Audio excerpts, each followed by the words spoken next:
ગાંધીનગરમાં સીએમ ભૂપેન્દ્ર પટેલની અધ્યક્ષતામાં નિર્મલ ગુજરાત સન્માન સમારોહ યોજાયો। 10 લાખથી વધુ વસ્તી ધરાવતી મહાનગરપાલિકામાં સુરત અને અમદાવાદ પ્રથમ ક્રમે છે, જ્યારે રાજકોટ અને વડોદરા બીજા ક્રમે આવ્યું છે।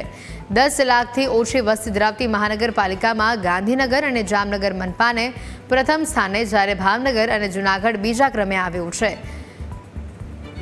ખાસ કરીને નગરપાલિકાઓમાં વાપી અને નવસારી પ્રથમ, ડીસા અને આણંદ બીજા ક્રમે, જ્યારે જેતપુર નગરપાલિકામાં ત્રીજા ક્રમે, બ વર્ગની નગરપાલિકામાં હિંમતનગર અને દાહોદ પ્રથમ, બોરસદ નગરપાલિકા બીજા ક્રમે, ક વર્ગની નગરપાલિકામાં માણસા અને જાફરાબાદ પ્રથમ, જ્યારે કાલોલ અને ઈડર નગરપાલિકા બીજા ક્રમે છે।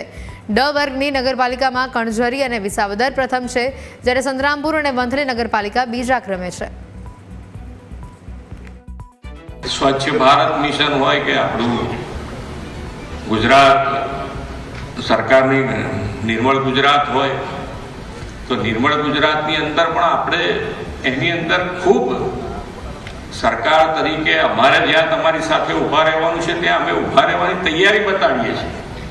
નગરપાલિકા અને નગરપાલિકાઓ અ બ ક ડ સુધી એમની ફાઇનાન્શિયલ પોઝિશન શું, એમની ફાઇનાન્શિયલ કેવી રીતે તકલીફો પડે છે, એમાંથી કેવી રીતે એમને દૂર કરવા, એ બધામાં અમે સરકાર તરીકે તમારી સાથે ઊભા રહ્યા છીએ અને એની અંદર સરકાર તરફથી તમને પૂરેપૂરી મદદ કરી પણ રહ્યા છે। પણ જ્યારે જ્યારે પણ આવી ચિંતન શિબિર થાય ને એની અંદરથી કંઈક ને કંઈક આપણને નવું મળે ખરું, એમાંથી આપણે કેટલું લઈ જઈ શકીએ, કેટલું જમીન ઉપર ઉતારી શકીએ, બધું જ આપણા ઉપર આધાર છે। એટલે તમે જેટલું, તમારી જેટલી તૈયારી એટલું તમે સારું કામ કરી જ શકો છો। આજ નગરપાલિકા, આજ મેયર, આજ સ્ટેન્ડિંગ ચેરમેન, આજ કમિશનર, ક્યાંક ને ક્યાંક નગરપાલિકા બદલાઈ, મહાનગરપાલિકા બદલાતી રહે,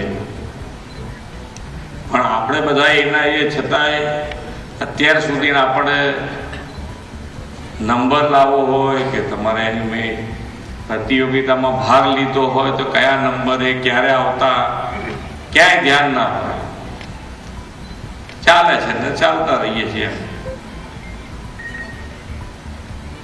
પણ હરીફાઈ આવે એટલે તમે બધા જ પોતાની જાતે જાગૃત થઈ જાઓ।